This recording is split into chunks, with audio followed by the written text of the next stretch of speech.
नवरा घराबाहेर असताना माझ्या दिराने माझी इतकी मारली की काय सांगू.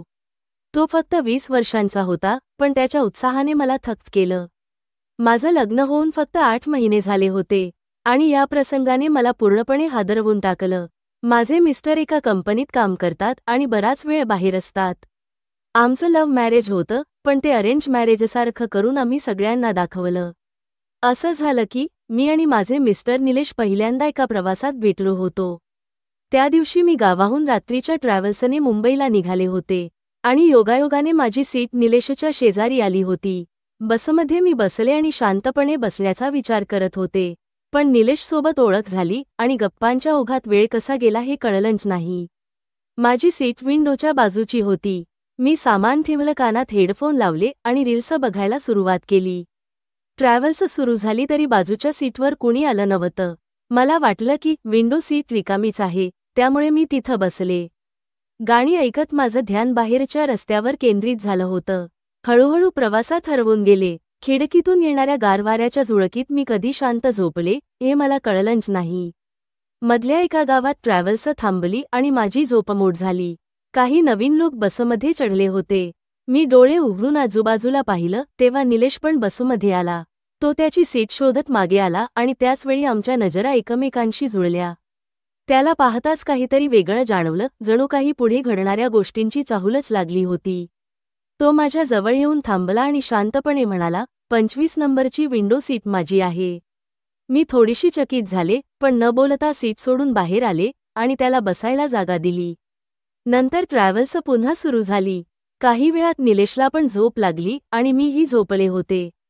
पण कधीतरी झोपेतच मी निलेशच्या खांद्यावर कशी विसावले हे मला कळलंच नाही. जाग आली तेव्हा मी थोडी गोंधळलेली होते, पण त्याने काहीच मनावर घेतलं नाही. उलट त्याच्या चेहऱ्यावर एक हलकीशी स्मितरेषा दिसत होती. त्याला खरे तर जाग आली होती, पण त्याने मला उठवलं नाही. उलट तो माझ्याकडे शांतपणे बघत बसला होता. ट्रॅव्हल्स एका ठिकाणी चहा प्यायला थांबली आणि मला जाग आली तेव्हा लक्षात आलं की माझं डोकं त्याच्या खांद्यावर होतं. मी पटकन सरसावून उठले आणि त्याला सॉरी म्हणाले. तो हसत म्हणाला, असू द्या, तुम्हाला नकळत झोप लागली होती. काही हरकत नाही. त्याच्या त्या मृदू स्वभावाने आणि शांत प्रतिक्रियेनं मला अजूनच हलकं वाटलं, पण मनात काहीतरी विशेष उमजायला लागलं. त्यानंतर त्याने मला त्याचं नाव आणि थोडं आपल्या परिवाराबद्दल सांगितलं. त्यानंतर त्याने माझी ओळख विचारली आणि आमच्यात गप्पा सुरू झाल्या. ट्रॅव्हल्स पुन्हा सुरू झाली आणि बाकीचे प्रवासी झोपले तरी आम्ही एकमेकांशी बोलतच होतो. खरं तर पहिल्यांदा कोणाला भेटल्यावर त्या पहिल्या गप्पांमध्ये एक अनोखी जादू असते. आम्ही एकमेकांच्या आवडीनिवडी, छंद आणि आयुष्यातील काही खास क्षणांवर चर्चा करत राहिलो. त्याच हसणं आणि बोलणं मला काहीतरी वेगळंच अनुभव देत होतं.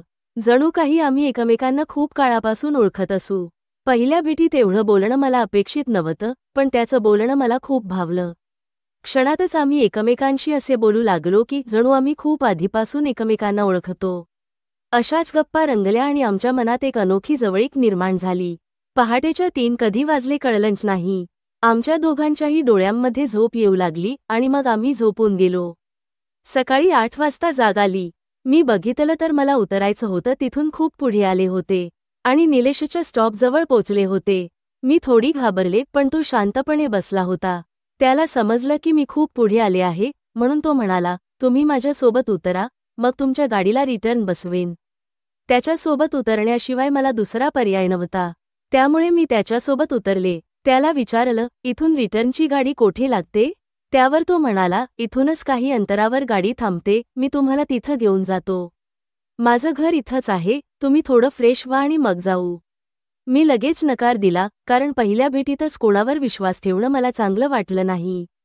पण त्याने काहीच प्रतिक्रिया दिली नाही.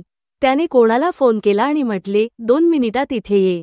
त्याचवेळी त्याची बहीण तिथे आली आणि त्याने मला सांगितलं, ही माझी बहीण आहे आणि घरी आई सुद्धा आहे.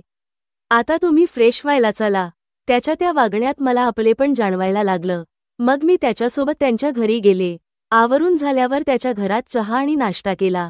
त्याच्या घरातल्यांशी माझी ओळख झाली. त्याचा छोटा भाऊ पण तिथे होता, पण त्याच्याशी माझं इतकं बोलणं झालं नाही. मग निलेश मला रिटर्नच्या गाडीला सोडायला आला. गाडीत बसवल्यावर गाडी सुटणार असताना तो मला म्हणाला, तू घरी पोचलीस हे मला कसं समजणार? माझ्याकडे त्याला उत्तर देण्यासारखं काहीच नव्हतं. मग थोड्या काळासाठी मी गोंधळले. त्याने माझ्या हातातला मोबाईल घेतला आणि एक नंबर डायल केला. हा माझ्या बहिणीचा नंबर आहे, तो म्हणाला. पोहोचल्यावर यावर कॉल करा, असे सांगून तो तिथून निघाला. घरी आल्यावर मी त्या नंबरवर मेसेज केला आणि सांगितलं की मी पोचले आहे. त्यानंतर मी उत्तराची वाट पाहत होते. काही दिवसांनी त्या नंबरवरून मला मेसेज आला, कशा आहात? मला सुरुवातीला वाटलं की ही निलेशची बहीण असेल, त्यामुळे मी बोलत राहिले. पण थोडं बोलल्यानंतर लक्षात आलं की ही त्याची बहीण नाही, तर तोच आहे. मग मी त्याला विचारलं, तुमचा नंबर असताना तुम्ही मला हे का सांगितलं नाही? तुमच्या बहिणीचा आहे म्हणून सांगितलं. त्याने सांगितलं, तुम्ही कदाचित मेसेज केला नसता म्हणून. त्यामुळे आमचं बोलणं वाढत गेलं. रोजच्या जगण्याचा भाग झाल्यासारखं आमचं संवाद साधणं सुरू झालं. लवकरच एकमेकांच्या आयुष्याबद्दल अधिक माहिती घेत आमच्यात एक अनोखी जवळीक निर्माण झाली. माझ्या बारक्या दिराला तिथे एक चांगलं कॉलेज दाखवलं आणि त्याला कॉलेजसाठी आमच्या जवळच ठेवलं. तो स्वभावाने शांत होता आणि फारसा कुणाशी बोलत नव्हता. घरातसुद्धा माझ्याशी मोजकच बोलायचा, पण कामात मदत करायला नेहमी तयार असे. पण का कुणास ठाऊक, तो माझ्याकडे बघताना थोडा वेगळाच वाटायचा, पण ते फक्त क्षणभरच असायचं. कॉलेजमध्ये तो खूप हुशार होता आणि निलेश आणि त्यांच्या बहिणीपेक्षा दिसायला थोडा उजळ होता. कोणतीही मुलगी सहज त्याच्यावर प्रेमात पडेल असाच तो दिसायचा. एके दिवशी निलेश कामानिमित्त मुंबईला गेला. तो 2 दिवस मुंबईला गेला. त्यानंतर माझ्या दिराच्या स्वभावात काहीतरी वेगळं दिसायला लागलं. तो मला घरातल्या छोट्या छोट्या गोष्टींवरून बोलायला लागला. ही वस्तू इथे का ठेवली आहे? हे असं का आहे? असे प्रश्न त्याने विचारायला सुरुवात केली. खरं तर त्याला घरातल्या सर्व वस्तू जिथल्या तिथं असलेल्या पाहायला आवडत होत.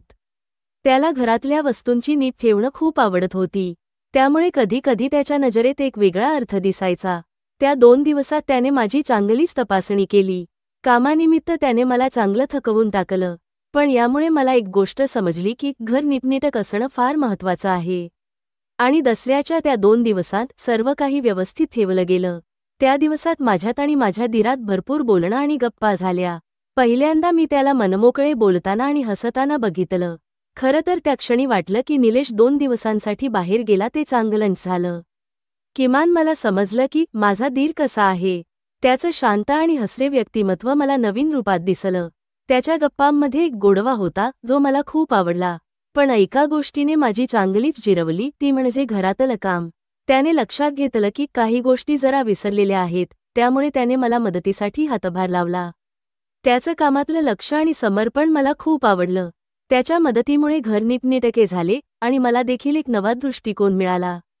त्या 2 दिवसांनी आमच्या बंधनात एक अनोखी जवळीक आणली, जी मी आधी कधी अनुभवली नव्हती. आता आम्ही रोज नवनवीन गप्पा करू लागलो. पुढील स्टोरी ऐकण्यासाठी आत्ताच आपल्या चॅनलला सबस्क्राईब करून ठेवा, म्हणजे स्टोरी टाकताच तुम्हाला पाहता येईल. शेवटपर्यंत स्टोरी ऐकल्याबद्दल तुम्हा सर्वांचे आभार.